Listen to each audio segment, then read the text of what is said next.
오늘 하나님 말씀 베드로전서 2장 22절에서 25절까지 말씀입니다. 한 절씩 교독하고 25절은 함께 읽겠습니다.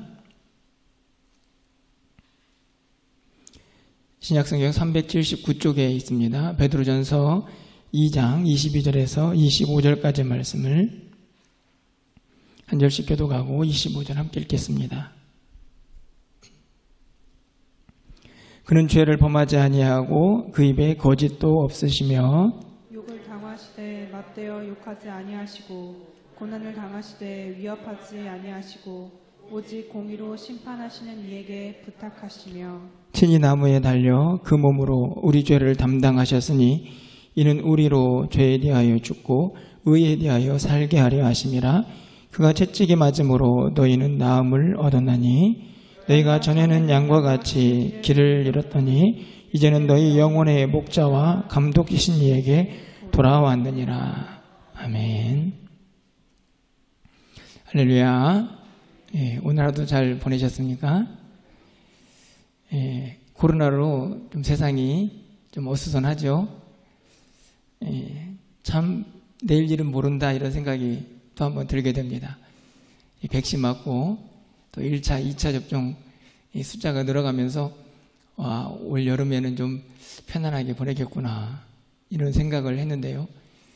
그 생각도 잠시 오늘 발표된 거리두기를 보니까 다음 주부터는 4단계로 교회도 다 집에 있으세요 이렇게 이야기를 하고 있는 것 같습니다. 참 마음이 안타깝고 또 무겁습니다. 총회에서는 이 방역당국하고 이런저런 협의를 해보겠다 이렇게 이야기를 하고 있지만 사실 상황이 녹록한 것 같지는 않습니다. 사실 우리가 기대하고 소망하는 것들 코로나뿐만 아니라 이렇게 되면 이 정도 되겠구나 사실 이렇게 예측을 하는 일들이 종종 있지 않습니까? 그런데 그 예측과는 사뭇 다르게 종종 일이 벌어질 때가 있는데 그것이 또 우리의 인생이 아닌가 이런 생각을 좀 해보게 되면서 또 이 시간들을 보내게 됩니다. 오늘 새벽에 성도님들을 위해서 이런저런 기도를 하고 있는데요.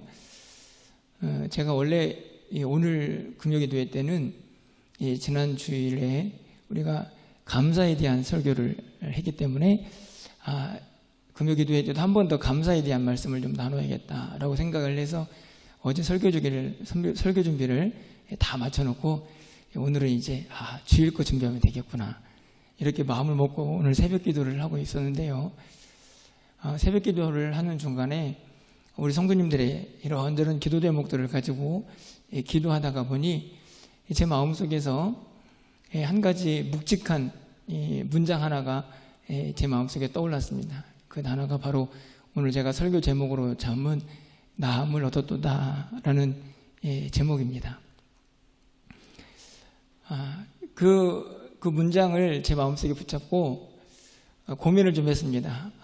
어제 준비한 설교를 오늘 그대로 할까 아니면 새벽에 주신 그 말씀 붙잡고 오늘 설교를 다시 준비해 볼까 이렇게 고민을 하다가 오늘 새벽에 제 마음속에 하나님 주신 그 문장 하나를 붙잡고 오늘 좀 말씀을 나누려고 이 자리에 섰습니다. 오늘 설교는 이론적이고 지성적인 또 깊이가 있는 설교라고 보기에는 좀 어렵습니다. 다만 여러분들이 제 마음속에 간절한 바람이 있다고 하면 오늘 밤에는 이 짧은 한 구절처럼 나음을 얻고 실제적으로 우리 삶의 치유와 회복의 역사가 좀 경험되는 그런 이 밤이 되기를 소망하는 마음으로 함께 여러분과 좀 말씀을 나누려고 합니다. 요즘 사람들이 힐링이라는 단어를 참 많이 쓰죠. 힐링. 뭐 하면 힐링한다 이런 얘기합니다. 말 그대로 치료, 치유 이런 의미를 담고 있는 단어죠. 그런데 이 단어가 우리 주변에 익숙하다라는 말은 조금만 더 생각을 해보면 그만큼 우리가 힘들다 이렇게 좀 생각을 할 수 있을 것 같습니다. 힘드니까 치유하고 싶은 거죠.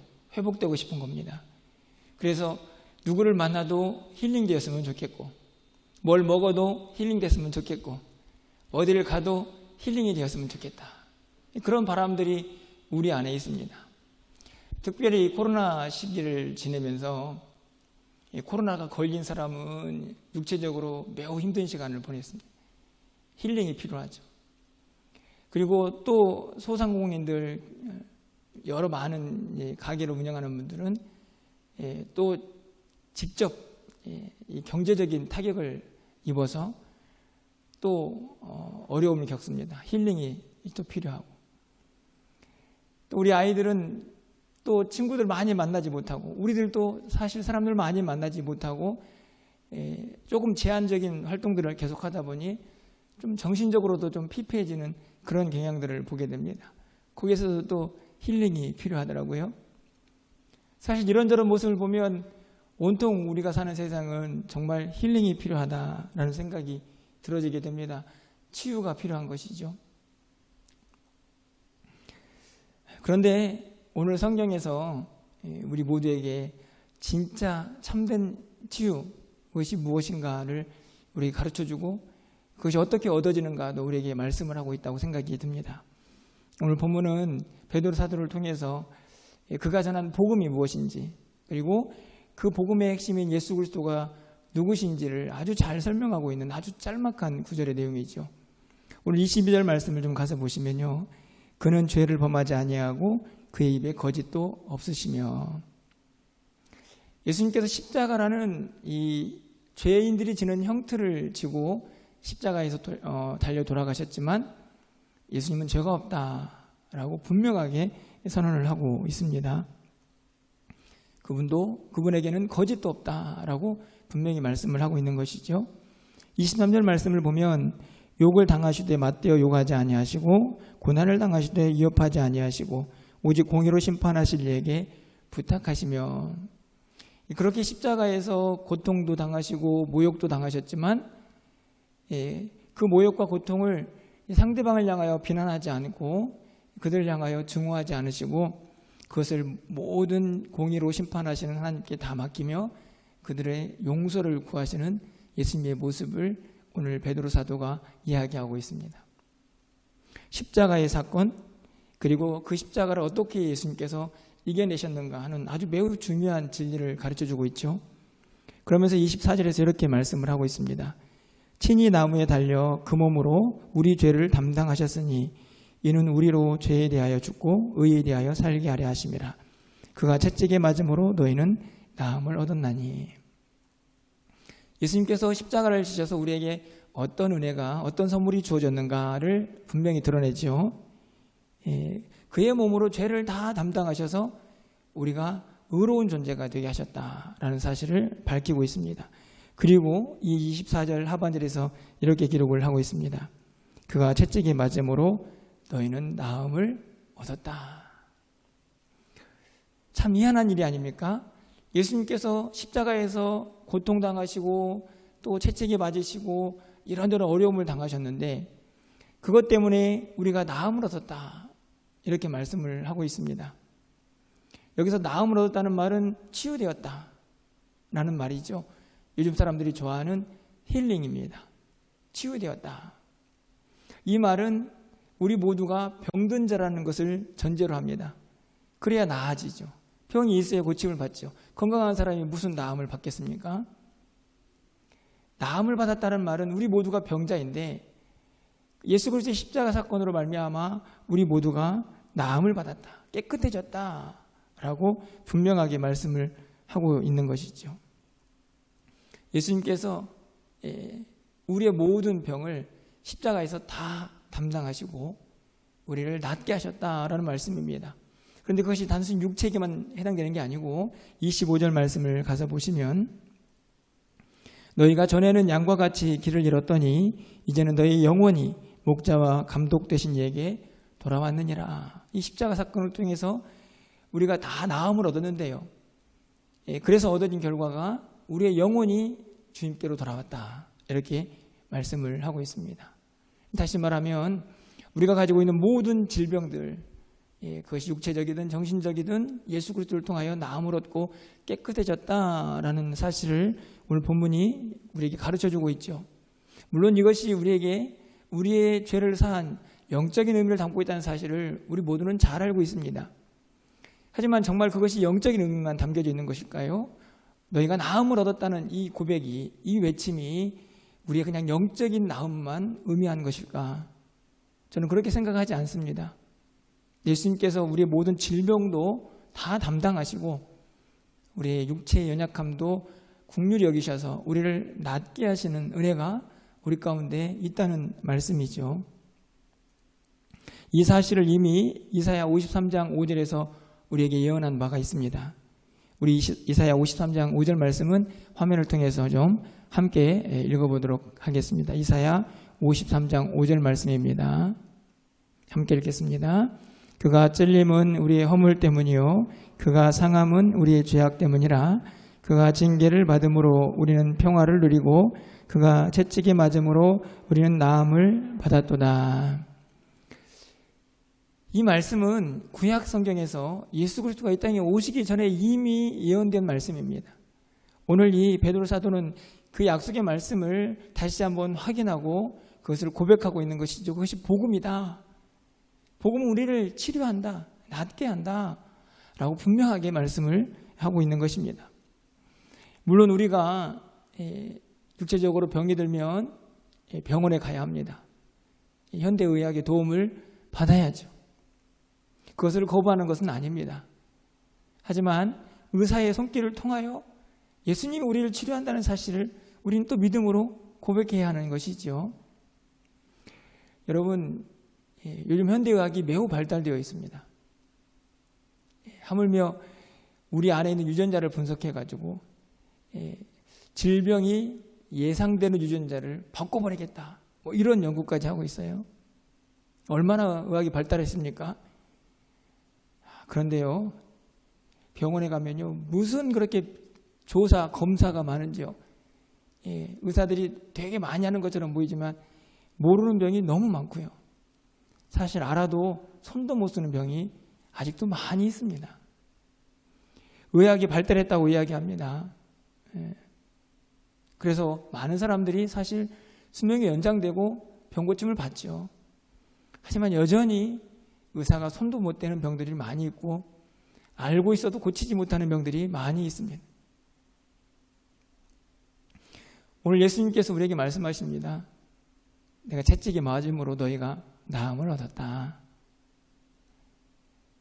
예수님께서 이 세상에 어떤 이도 고치지 못하는 질병까지도 능히 고칠 수 있는 능력이 있다는 사실을 우리는 믿음으로 고백합니다. 그러기에 더욱더 그분을 의지하는 것이죠. 우리의 영혼뿐만 아니라 우리의 육체의 질병까지도 좀 그분께 맡기고 그분의 도우심을 받으며 그분의 능력으로 치유의 역사를 경험하기를 소망하게 되는 것입니다.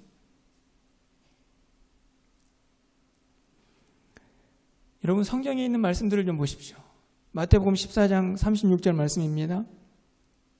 다만 예수의 옷자락이라도 손을 대게 하시기를 간구하니 손을 대는 자는 다 나음을 얻으니라.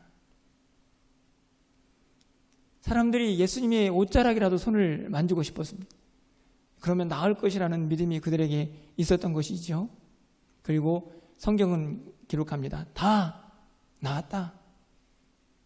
다 나았다. 그들이 옷자락에 손을 대어서 나은 병은요, 구원이 아니고 육체의 질병이었습니다. 물론 그래서 영으로 구원받은 사람도 있었지요. 오늘 성경은 분명히 예수 그리스도의 그 치유의 역사가 영적인 것만이 아니고 우리의 육체에서 일어날 수 있다는 사실을 분명히 가르쳐주고 있습니다. 사도행전 5장 16절에 초대교회는 어떻습니까?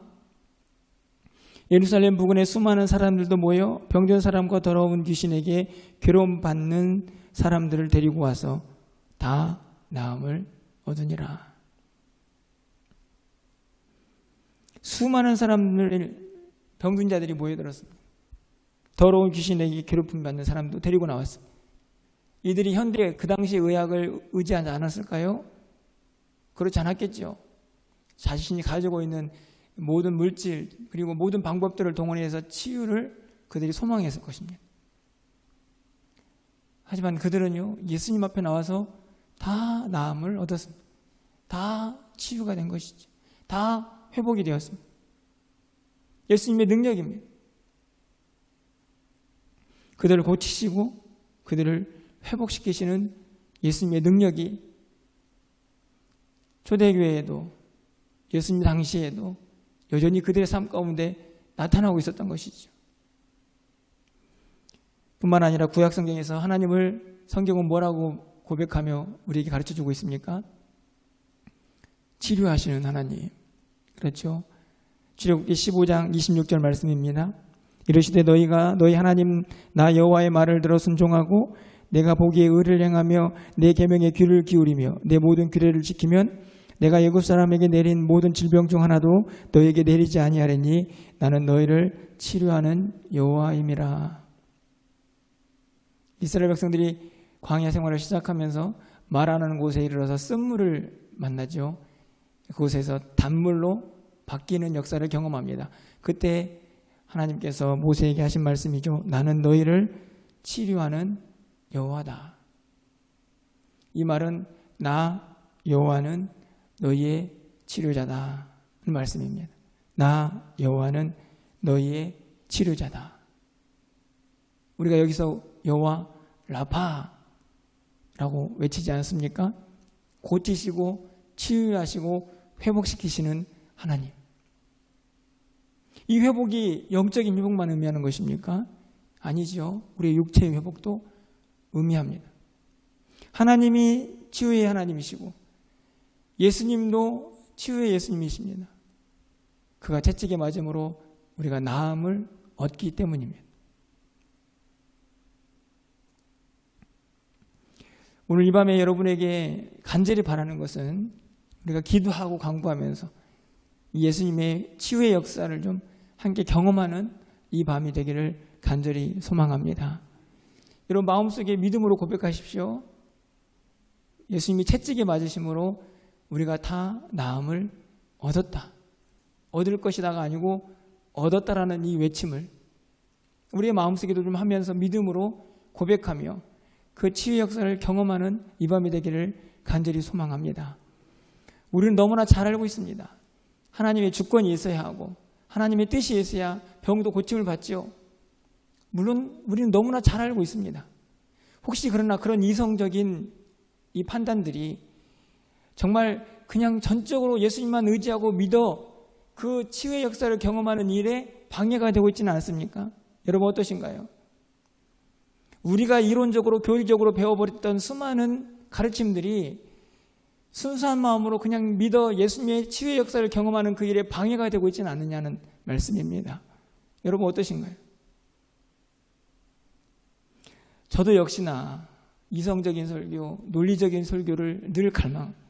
그래서 어떻게 해서든지 성도들에게 잘 풀어서 가르치고 싶은 마음들이 제 마음속에 늘 일어나는 사람이죠. 여러분이 어떻게 설교를 들으신지 잘 모르겠지만 제 마음속에 그런 기도가 항상 있습니다. 그런데 그러면서도 항상 제 마음속에 일어나는 이런 생각들이 있습니다. 제가 오늘 드린 말씀처럼 이렇게 논리적이고 이성적인 설교들이 정말 단순하게 그냥 예수 그리스도의 치유의 역사를 바라보고 기대하며 그렇게 믿음 가지고 고백하는 그 역사를 방해하고 있는 것은 아닌가? 그냥 채찍의 맞음으로 우리가 나음을 얻었다는데 그냥 그 고백, 믿음 자체 붙잡고 그냥 기도하여서 예수님의 치유의 역사를 경험해야 되는 건 아닌가 하는 그런 마음의 조그만의 갈등들이 있다는 말씀입니다. 아마도 설교자가 가지고 있는 갈등이 아닐까 생각이 드는데요. 저는 오늘 이 밤에 그런 것들을 다 뛰어넘어서 정말 단순하게 그냥 채찍에 맞음으로 예수 그리스도의 그 십자가가 우리를 다 낫게 하셨다라는 그 믿음 하나 붙잡고 간절히 기도하면서 하나님의 긍휼과 자비를 구하는 이 밤이 되었으면 좋겠다 하는 바람을 갖게 됩니다. 오늘 새벽에 제 마음속에 일어난 하나님의 음성이기도 하고요. 저희가 새벽에 야고보서를 지금 읽고 있는데 이제 거의 끝자락에 와 있습니다. 이번 주일에 끝을 맺게 되는데요. 거기에 우리가 잘 알고 있는 말씀이 기록되어 있습니다. 야고보서 5장 16절 말씀인데요. 이 구절 말씀을 좀 함께 마지막으로 읽고 말씀을 마치도록 하겠습니다. 그러므로 너희 죄를 서로 고백하며 병이 낫기를 위하여 서로 기도하라. 의인의 간구는 역사하는 힘이 크매니라. 그냥 말씀 그대로 믿는 것입니다. 서로 병 낫기를 위해 기도하라. 그냥 정말 병 낫기 위해서 기도하는 겁니다. 그냥 초대교회에도 병이 많았던 거죠. 예, 성도들 간에 이런저런 아픔들이 많았던 겁니다. 여러분이 가지고 있는 이런저런 아픔들, 고통들, 질병들처럼 말이죠. 그래서 야고보에서 그렇게 권면하는 거 아닙니까? 서로 병 낫기 위해서 기도해라. 의인의 기도와 간구는 역사하는 힘이 크다. 예, 믿음의 기도 아닙니까? 믿음의 기도, 의인의 기도, 믿음의 기도. 그 기도는 능력, 역사하는 능력이 크다. 예, 그 기도가 응답된다는 말씀 아닙니까? 하나님의 방식으로, 하나님 때에 하나님에 맞게 하나님께서 원하시는 방식으로 우리의 삶에 긴밀하게 일하시는 거죠. 일어나는 거죠, 그 일이. 그냥 이 말씀 그대로 우리가 믿고 서로를 위하여 기도해 보자는 겁니다. 오늘 이 밤에는 다른 기도도 많이 있지만 좀 연약한 성도들을 위해서 좀 기도하고 또 연약한 자신을 위해서 좀 기도하고 코로나로 고통당하는 좀 이 땅의 치유와 회복을 위해서 좀 기도하고 정말 나음을 얻는 그것을 소망하고 기대하는 좀 이 밤이 되었으면 하는 바람을 갖습니다. 그런 기도를 통하여 이 밤에 여러분에게 예수 그리스도의 하나님의 치유의 역사가 임하는 복된 밤이 되시기를 주님의 이름으로 간절히 축원합니다.